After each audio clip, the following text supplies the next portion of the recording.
Hello, my name is Ross Sutherland. I'm the director of the Bush House Museum, and we're in the sitting room of the Bush House Museum.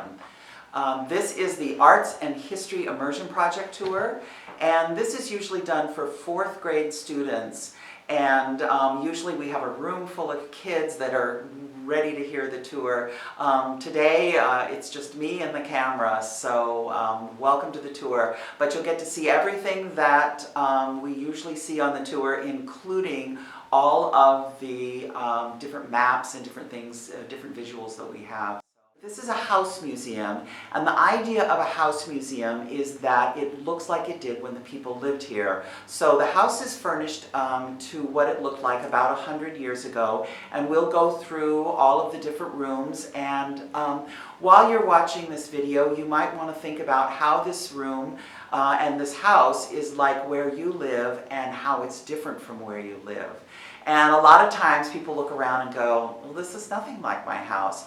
But if you think about it, you probably have lighting, you probably have floors with carpet, you have windows, you have furniture, those kinds of things. You probably don't have a marble fireplace. But you then have some things that aren't in this house. We don't have television, we don't have a microwave, we don't have video games, we don't have cell phones. Those things had not been invented when this house was built. And so we'll talk more about that when we get going. The other thing I should mention is the Arts and History Immersion Project. The Arts and History Immersion program is really a collaboration between the Bush House Museum and the Salem Art Association. So the arts portion of this field trip is a hands-on art activity at the Bush Barn Art Center after you go and tour the art galleries. And then the history portion is the tour of the house, which will be going on today. So hopefully after you finish the tour, you can go onto the website and do one or more of the art activities that will be there.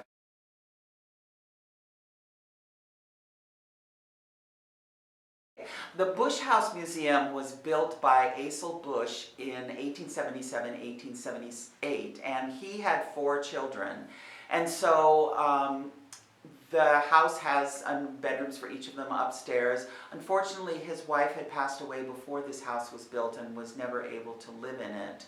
And Asa Bush was a political influencer in the early creation of Oregon. So Oregon started out as basically just a big tract of land.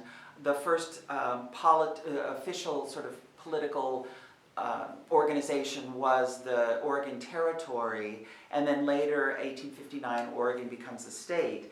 And so Mr. Bush was very influential through his newspaper, which he started in 1851, to influence how people voted and who was elected and how the government was formed. In 1863, when his wife passed away, he sold the newspaper, and in the late 1860s went into banking and was very, very successful at banking. And so with his money, he built this wonderful house. And so we'll talk about what life was like before this house was built on this property, because Mr. Bush is not the first person to live here. If you look at the Tribal Nations of Oregon map, this shows all of the people that were living in what is now Oregon prior to white settlement. And so before the pioneers got here, there was very active populations of different tribes living in Oregon. And the boundaries that they really considered weren't so much with political boundaries, which is all the lines drawing around to make all the states. They would have thought of geographic boundaries. And those boundaries are like the ocean, the mountains, the rivers, those kinds of things. And of course, they're usually either walking or riding on horses. And so that things take a lot longer to get places. And of course, going over a mountain on a horse, you're going to really notice that as opposed to just walking on flat land. So prior to settlement, there were a lot of people that were visiting what is now Oregon along the coast. There were a lot of explorers here, the British, the French, the Russians, and what they brought with them is different viruses and different diseases such as smallpox, measles, mumps, those kinds of things, which ironically were not deadly to people from Northern Europe and Russia, but they were very, very serious illnesses for the native people, and a lot of the native people here passed away. So by the time the early explorers get here, the native population is really much less than it was early on. But we are now in what is now Bush's Pasture Park, which is a 100-acre parcel. And this piece of land has a lot of the original oak trees.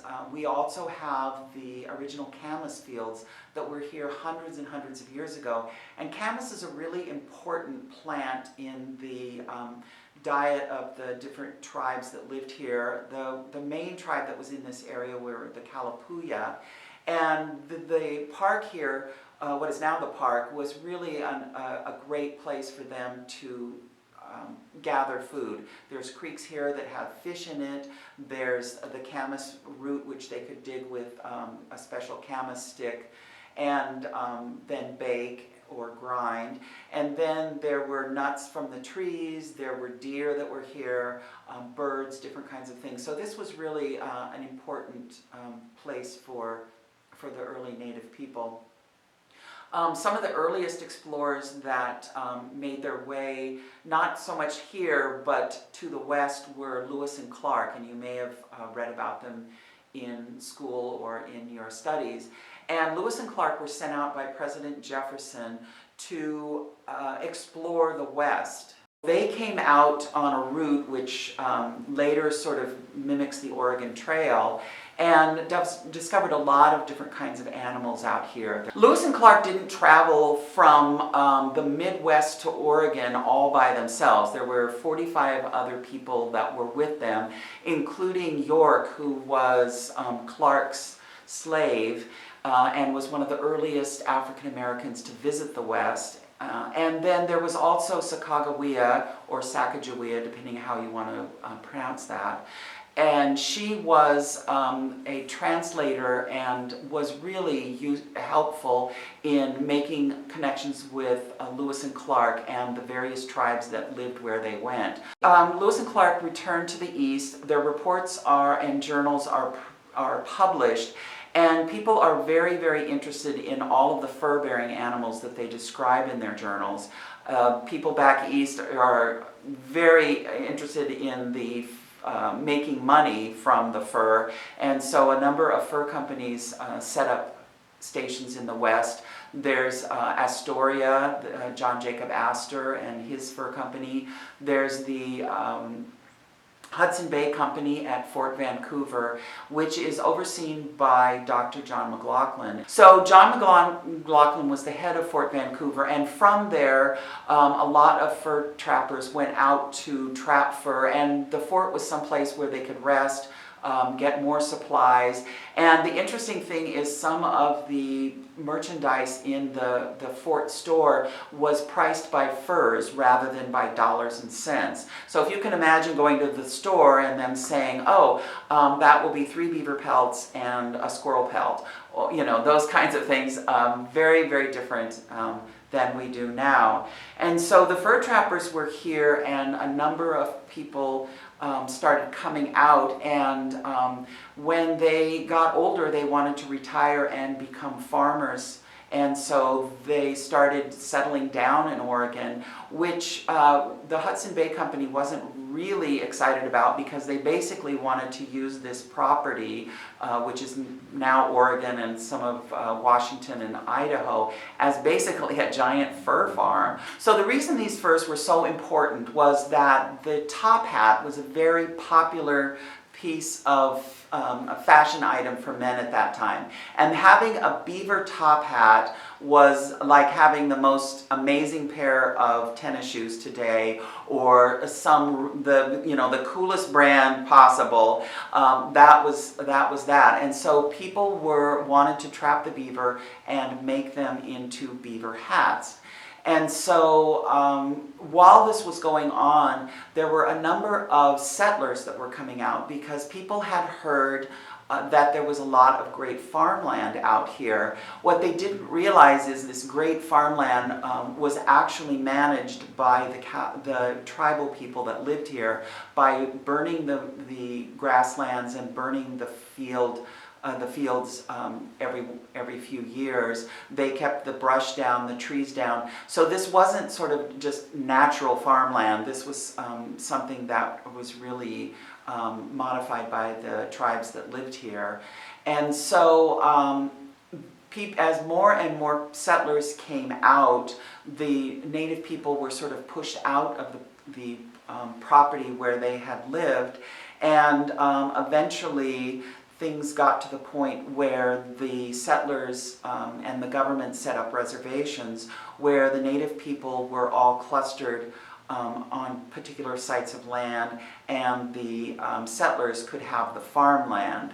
And so what really sort of grew the population in Oregon was the idea that if there were more settlers out here from what was then the United States, which was mostly on the East Coast, then Oregon would become part of America as opposed to being owned by Russia or Britain or one of the other countries that were involved. So it was very important to get settlers out here.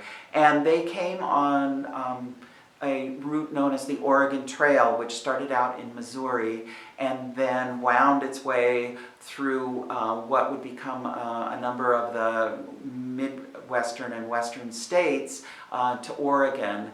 And there was something called Oregon fever.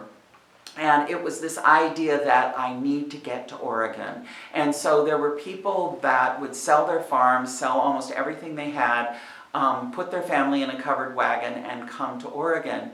And I like to tell students that riding on the Oregon Trail, which took about 6 months, was not you sitting in the back of the wagon playing games and hanging out. This was a working travel. This was a working journey. So kids of all ages might gather wood, help with cooking, help adults with repairs, keep an eye on the cattle that was coming out, doing all kinds of things. And so the other thing is that you would also probably be walking beside the wagon for most of the way rather than riding in the wagon because all that extra weight was really hard on the animals that were pulling the wagons. So if you can imagine walking a couple thousand miles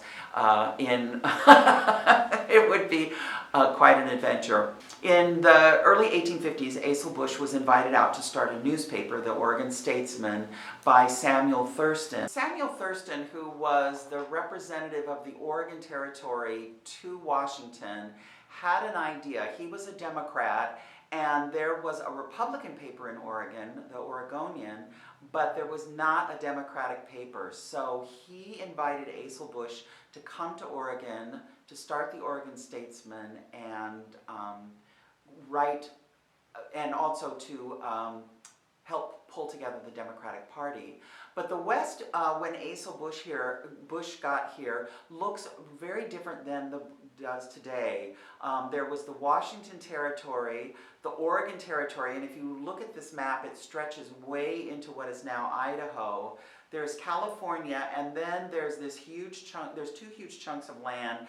There's the Utah Territory, which now is Nevada, Utah. And then below that is the territory known as New Mexico. In 1848, there was the Mexican-American War, which was a few years before Mr. Bush got out west.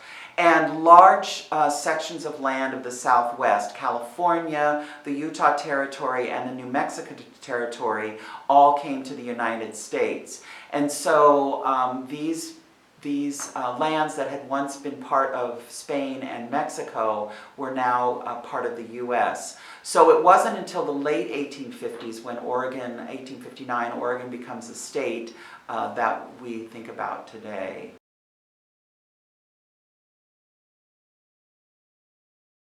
So we're here in the formal parlor, and this is a room, this is the most fancy room in the house, and it's a room that's kind of gone out of fashion because people don't socialize in the same way they used to.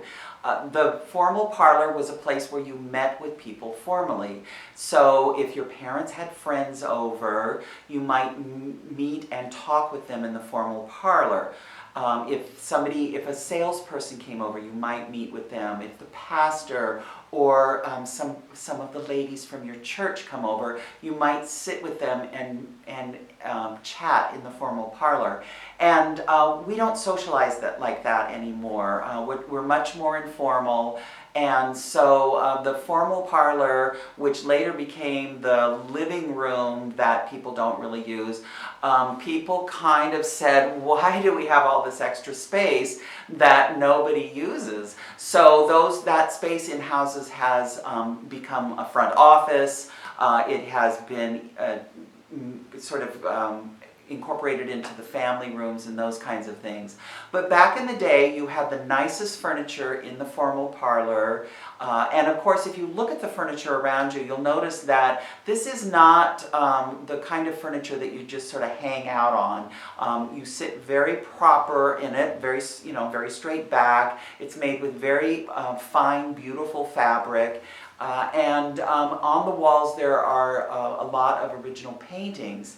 And so the idea is that you create an environment that is very luxurious and very hospitable for the people that are visiting you. And so over on the shelf over here, we have pictures of Mr. Bush as a young man when he came to Oregon. And next to him is a picture of his wife, Eugenia Zeber Bush. And below that are two photographs of their 4 children that were taken in the 1860s. And at that time, when you had photos taken, you had to be very, very still because the film was very, very slow. And if you moved very much, it would blur the image. The other thing about these photographs is you'll notice the kind of clothes they're wearing. And they are miniature versions of adult clothing. So, fashion has come roundabout once again, and children now wear miniature versions of adult clothing. And, just between you and me, some adults wear large versions of young people's clothing. So here in the parlor, the other thing, along with the lovely furniture and the original artwork, is the orchestrelle. And the orchestrelle is a player pump organ. So you have to pump it to get air moving through it to make the music. And there's a mechanism on it which moves rolls of paper that create the music. And I'll show you how that works in just a few minutes.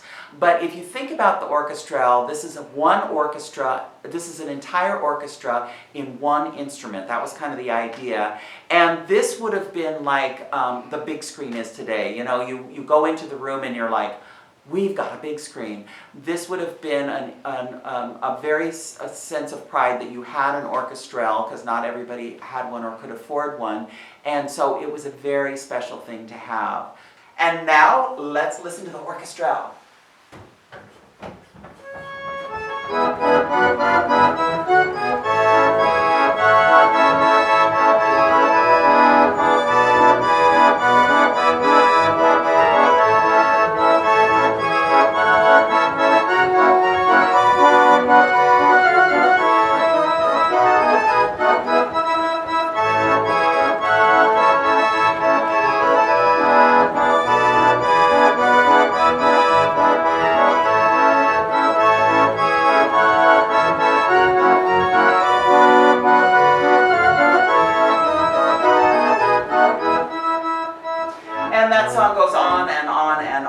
and when it's done, what you can do is pull out a button and rewind it and listen to it all over again as many times as you want. And this is a really early example of recorded music. And prior to this, if somebody played, if you went to a concert and listened to a symphony or something, there was no way to record it, which means once it was played, it was done and gone. And there are a number of wonderful musicians from the prior to recorded music that we don't know what their music sounded like, what their voices sounded like, because we have no way of recording them. It wasn't until the late 1800s that recorded music came in, and they went from the rolls to eventually to being able to record music on wax cylinders, that went to flat discs, that went to CDs, and now of course everything is digitized and streamed. So there isn't a physical item that you actually play to hear music in the same way.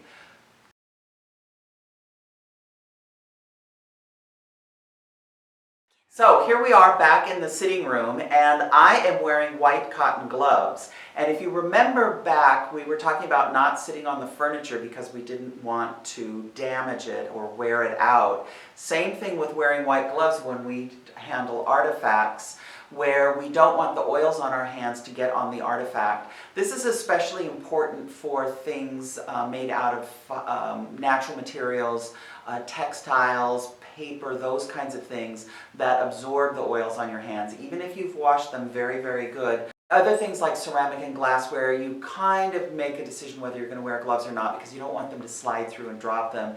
And wearing them with touching metal is really important, because if you touch metal and you put your fingerprints on it, believe it or not, after several decades, your fingerprints will actually be eaten into the metal. A lot of those things that we don't think about, because a lot of the things that we use today are made out of plastic, and a lot of the things don't last 30 years or more. The first people that were here were the Kalapuya, and these are their ancestral lands. This is an engraving of a Kalapuya man, and if you notice, he's not wearing traditional Kalapuya clothing. All of the things that they had were made from nature. So there were furs, skins, different kinds of woven basket sorts of hats and different things. They didn't have woven clothes like we do. This is a dried camas, and that has the flower, and then down at the bottom there would be a bulb that would be about the size of your thumb. It's not a giant bulb like onions that get really, really huge, but you would collect a lot of them, and they would be baked in in-ground ovens. And so what you would do is you would put hot rocks down, layer leaves, put the bulbs in, and keep layering leaves, and believe it or not, the heat from the rocks would actually cook the bulbs. We are very, very fortunate to have this original reproduction of a Kalapuya digging stick. And so this was made by a Siletz tribal member, and you can see the bottom of it is burned to make it stronger, and you would stab it into the ground next to the camas root, next to the camas flower, and leverage it up to kind of pull it up.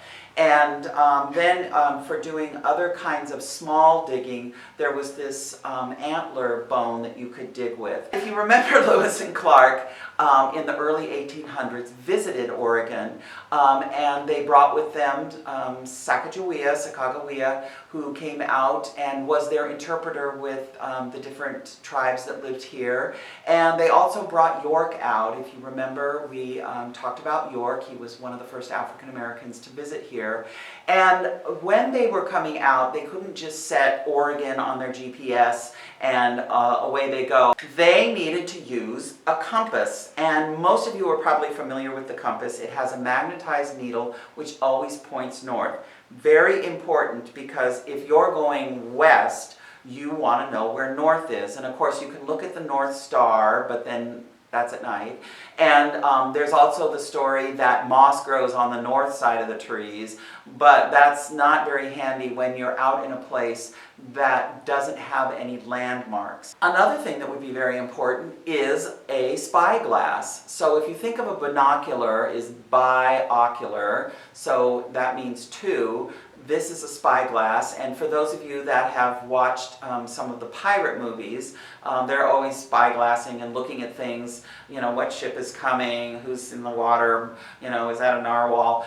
And so this was very important for Lewis and Clark, because if they heard rustling in the bushes or they saw smoke or something, they could look a long distance and see that there's a giant bear in the path out there. We're not going to probably go up to that right now. Last but not least, Lewis and Clark came out with these medals, and of course this has a picture of Thomas Jefferson on it, the third president of the United States.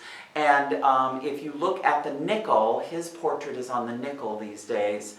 And it came out, these were gifts that they would give to the chiefs and different people in the tribes. And on the back it says peace and friendship. They're shaking hands, and there's actually a peace pipe on here. So that was something that was a tradition with Native Americans of smoking a peace pipe with somebody. And so it was really a way of telling them, we're coming here to visit you and learn about you, rather than to fight with you. In the early 1830s, Jason Lee and the Methodist missionaries came to Oregon Territory to establish a mission, the Willamette Mission, to educate the Kalapuya children. It was located about 10 miles north of what is now Salem. They established the Oregon Institute, which later became Willamette University. There was a sawmill, and Jason Lee built a house, which is now at the Willamette Heritage Center. One of the missionaries that came was Reverend David Leslie, and Leslie is the man who had a donation land claim on the property that is now Bush's Pasture Park, and was the property that was sold to the Bushes in the 1860s. In the late 1840s, early 1850s, there were three ways to get to the Oregon Territory from the East Coast. One was to travel across the United States, which would take about 6 months and is what we know as the Oregon Trail.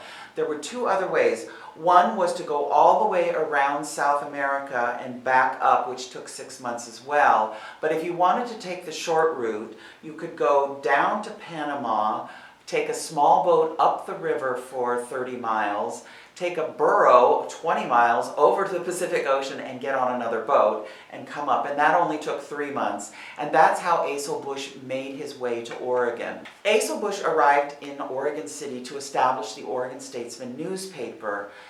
Several years later, when the government moved to Salem, the newspaper moved with them.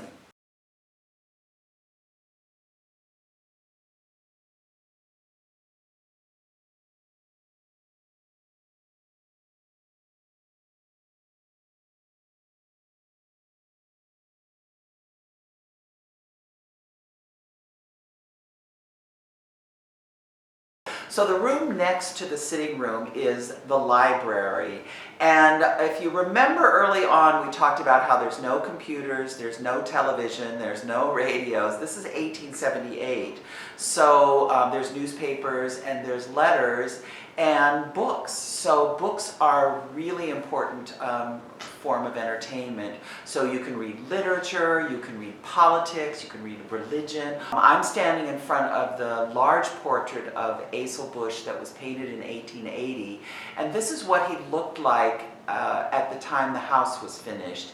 And the reason we have a large painted portrait is photography hadn't advanced to the point of having color pictures. So that didn't happen until the early 1900s. And so if you wanted a nice big picture of yourself or someone else, it needed to be painted. And across the room we have two other paintings that were done a little bit earlier. It's Mr. Bush and Mrs. Bush done in the late 1860s. And we believe both of these were done from photographs. And if you look, compare the photograph of Mr. Bush to the painting, you'll see where they've kind of evened out his skin. They've made his hair look a little bit more presentable. His suit is a little bit finer. And just as we have portraits of ourselves today, people take selfies and then manipulate them, people wanted to present themselves as attractive as they were back in paintings. So some things have not changed. So in this room we have a lot of books that were owned by the Bush family. And the other thing that's really interesting about this is that people owned libraries. And it wasn't until the early 1900s that the Women's Club here in Salem got together and started working on a public library. Before that, people either owned their own books or there were clubs that owned books that people could check out. But if you were not a member of the club and you were not wealthy enough to buy books, you really didn't have a lot of options. In this cabinet we have the first issue of the Oregon Statesman newspaper, and if you notice, this is very different than the newspapers today. No color pictures, no black and white pictures, and the type would have all been set by hand. Below that is some information on the bank.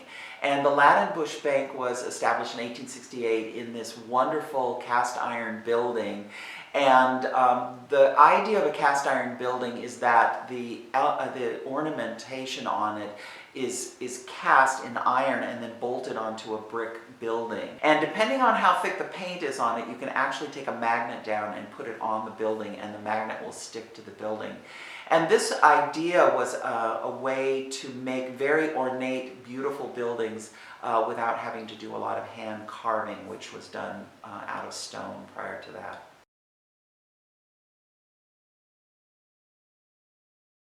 This is Mr. Bush's bedroom, and it's a great room to look at and see how your house is like the Bush House Museum and how your house is different. So we have a dresser, a bed, there's a desk, there's a closet. Most of you probably don't have a fireplace in your bedroom, and so this room is very similar. The other great thing about this room is the gas lighting in here was retrofitted with electricity. And in the other rooms that we've been in, the whole house originally was lit with gas. And so there was like lanterns where there was actually a fuel and that was lit, and later they changed over to electricity. And so in the public rooms, they bought new light fixtures. In the rooms that are more private, they just retrofitted the old light fixtures. The other thing that we have in this room is a wash bowl and pitcher, and this is one of the first houses in Salem to have indoor plumbing. And if you can imagine, if you wanted to go to use a toilet, you actually had to use an outhouse. So if any of you have been camping or gone somewhere to use a porta potty, imagine that's your only bathroom and you use that all the time every day. And for a sink, you would have a water pitcher and a wash bowl, and you would actually put warm water in the pitcher, pour it in the bowl, and wash your face, wash your hair, brush your teeth, whatever. And fortunately, later the sinks became common, and so there were toilets, so that all could be flushed and gone away. And then with sinks, you could use those and had hot and cold running water, which is really nice. And so that was a really big innovation, and it started out in a house of a wealthy man, and then later, as it became cheaper, more people could have that in their homes.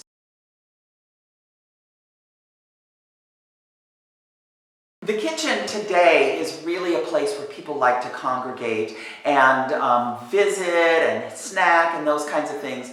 When this house was built, the kitchen was the place that the servants were and the family used at night for dinners, but it was not the kind of place that you would just go over and hang out. And this house has a very deep sense of public and private that we really don't understand, that we really don't use today. The parlors that we were in, the library, the dining room, those are all public areas and they're decorated that way. You'll notice that they have very fine wallpaper, very beautiful furniture, those kinds of things. Bedrooms, the bathroom, the kitchen, the servants' quarters, those are more private areas and you would rarely go into them unless you needed to either work or it was your room. And as a visitor to a house like this, you would know that. So you wouldn't just sort of accidentally wander into the kitchen. You would know that the rooms that you were supposed to be in and the rooms that were for other people. The kitchen was really the place where the servants worked. And there's a large wood stove in here that was made out of the prison. And recently we found out that the metal for that was actually created up near Lake Oswego. There was a large iron mill up there where they did a lot of iron making. So that was up there, and then it was probably the iron was brought to the penitentiary where it was made into this large stove that sits up on bricks. The servants were very proud to work in a house like this. At this time, there were servants working all over the city in a little bit different way than they are now. Nowadays, we have people that come and clean the house and go away. These were live-in servants that were here 24/7. They got up in the morning, they started the fires, they got breakfast going, they would greet different service people that were coming. If the iceman was bringing ice, they would make sure that happened. So a very different kind of thing now than just having somebody come over and clean your house and disappear. The other thing that is really interesting about the servants is a lot of them were people that were immigrating from other parts of the world at this time. So we have people coming from Northern Europe, coming up from South America and Mexico, and people coming over from Asia. And a lot of their stories have not really been told about the hard labor that they did to build the railroads, to mine the precious metals, to do lumber work, and also working in houses. And so a lot of times these people would come and English was not always their first language, and so working in a house like this, it was really an opportunity for them to pick up English, to learn more about the language, and also to learn the customs here. And of course at this time there's also the idea of the melting pot. And the melting pot idea was that if you came from another country and you came to America, you sort of left all of those things that you did back home. You might make the food that you're used to, but you would want to dress like the people dress in America. You would want to speak English. You would want to be a good American. And that's 100 years ago. Nowadays we realize that people from other countries bring so many wonderful things to make America. They bring their food, their language, their culture, their thoughts and their perspective, their art. And so that's really what builds America, is all the wonderful contributions of the people that live here, but also the people that come here. So a lot of the food that people ate was not what packaged food like we eat today. They ate a lot of fruits and vegetables from the garden, and I just want to say that all of the food that we have in here is not real. That's a question that comes up time after time. But if you think about it, if we had real food in here, that would probably be all we'd spend our time doing, is making sure that the food wasn't going bad and getting new food. So we have this wonderful fake food that we have around so that it always looks very beautiful and tasty. So what food they did have that was packaged or canned were often kept in pantries rather than kitchen cupboards. And this room in here also has some dishes that the servants would use. The fine dishes would be stored in another pantry. And we also have an ice box. And it's literally a wooden box with metal lining. And there would be a man that would come and bring a big block of ice. And that's what would keep the food cool.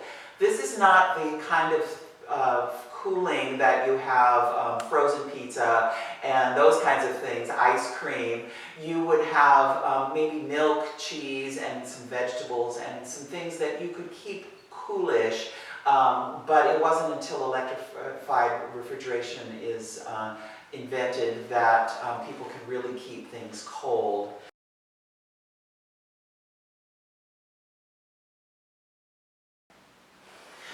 The food pantry is connected to the dish pantry with this window. And before this house was electrified, the window not only allowed people to pass dishes back and forth through here, but it also let light in. And you can imagine how dark this room would be if it was a solid wall without any electric lighting in it. You couldn't see anything. So even though this is much less light than we're used to in our homes, this was very useful for people that were working here.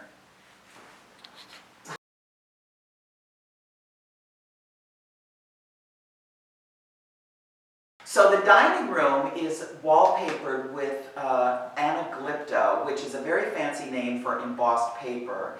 And the idea was that you wanted the walls to look like they were covered with tooled leather, which is what the super wealthy had on their walls. And so this is kind of a less expensive version of that. The table is set for a formal lunch.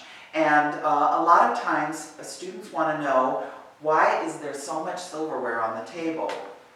And that's because you would eat in courses. And if you've ever been to a restaurant, you've probably eaten in courses. And of course, McDonald's doesn't count.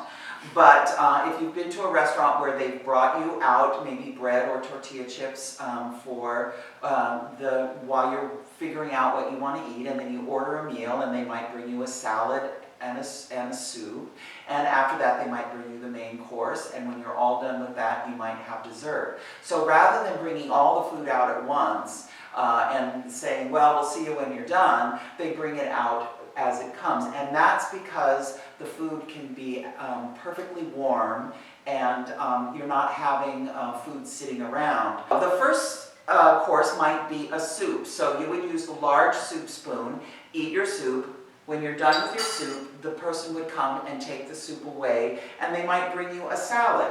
So then we have the salad fork. So you would eat your salad fork would go with the salad, and it would go away, and you still have a fork, a spoon, and a knife.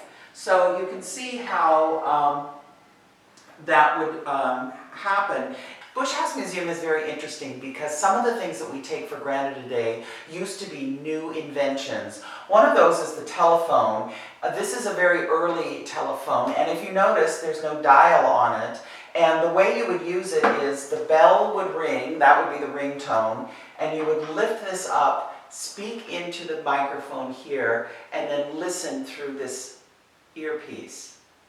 If you wanted to make a call, what you would do is crank the side of the phone, and it would ring a bell downtown at the operator. The operator would talk to you and say, who would you like to speak to? You would give them the name, and they would physically connect your phone up to their telephone. Later, direct dial phones became popular, and that way you could actually dial directly to the person you wanted to talk to without going to an operator. Sometimes for long distance calls, you would need to call the long distance operator, who would have to connect you up with a long distance call, but you could call directly to other people.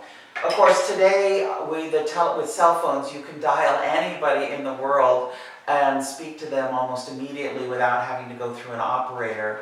And the other nice thing is cell phones are portable. This phone would be bolted to the wall, and this is as far as you would get out of this room with it. Thank you so much for joining me for the first half of the AHIP tour. Please follow us on social media or visit us at our website.